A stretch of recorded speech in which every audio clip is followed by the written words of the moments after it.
My name is Rachel White.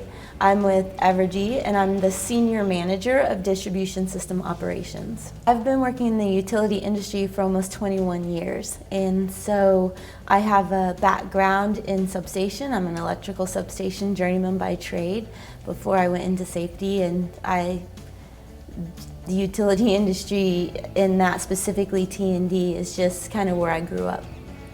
Safety is always going to be a core value for me.